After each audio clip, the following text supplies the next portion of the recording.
Listen to that. Just listen. A flash of color, a wall of water, and it's gone.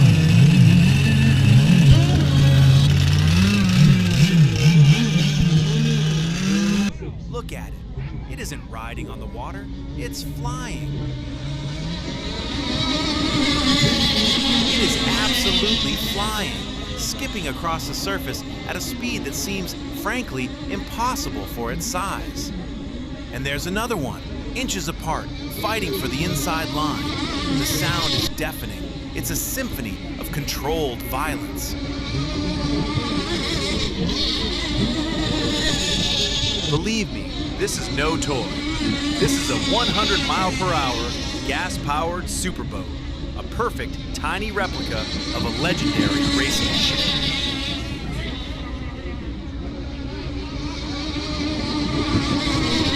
You're about to see what happens when they are pushed to their absolute limit.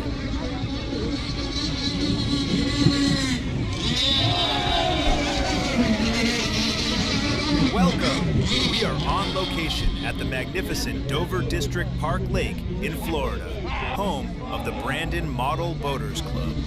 Once a year, this beautifully placid lake is transformed into a battlefield for one of the most intense events in radio-controlled sport, the Twin Rigger Shootout. Now, this isn't just some local club race. Oh no, this is a NAMBA District 3 points race. And that means competitors have come from all over the country, and in some cases, all over the world. They've brought their prized creations, these gas-scale unlimited hydroplanes.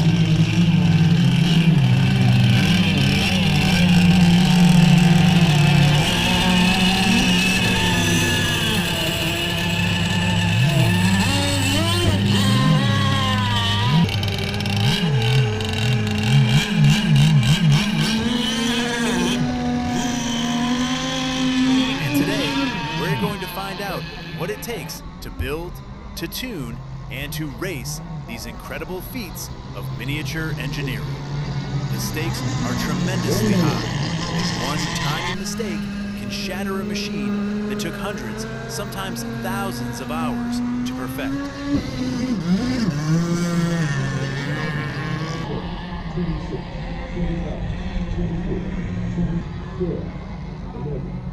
10. 6, 5, 4.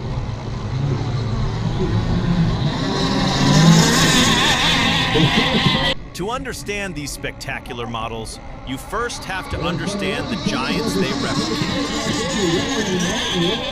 replicate. The story of unlimited hydroplane racing is one of pure obsession, of staggering innovation, and a relentless quest for speed that began over a century ago.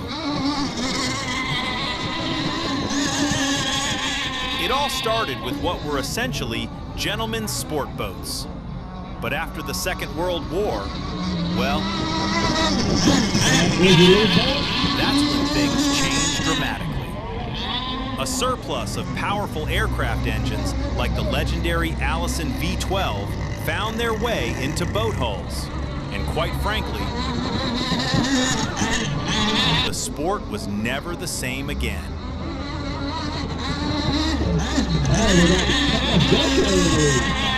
They weren't just boats anymore, they were thunderboats. And the names: Miss Budweiser, Atlas Van Lines, the Pay and Pack.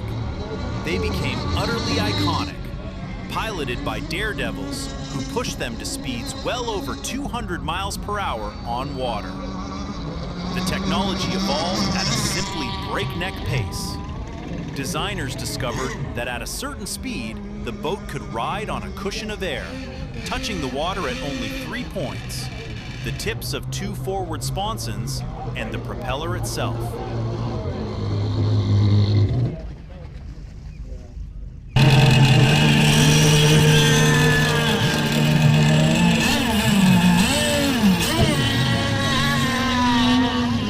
This 3-point design is what allows a hydroplane to literally fly across the water.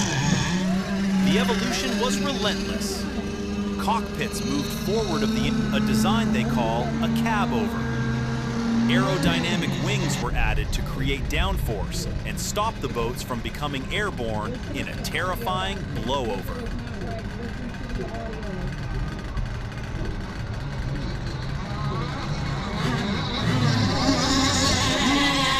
These full-size boats compete for the oldest trophy in all of American motorsports, the APBA Gold Cup, which is even older than the Indy 500's Borg-Warner Trophy.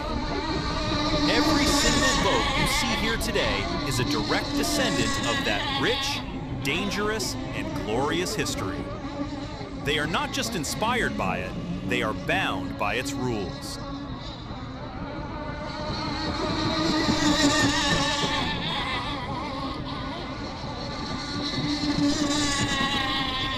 If you were captivated by that, and frankly, how could you not be? Make sure to hit that subscribe button and turn on your notifications. We have plenty more incredible action coming your way.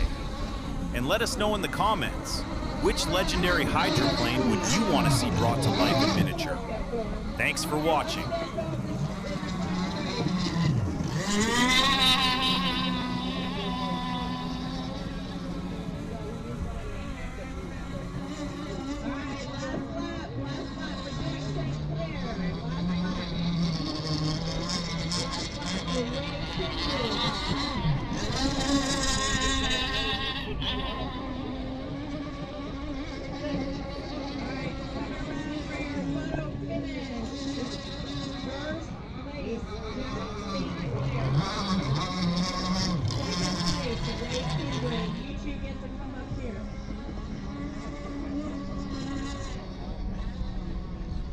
Which side you going, Jet?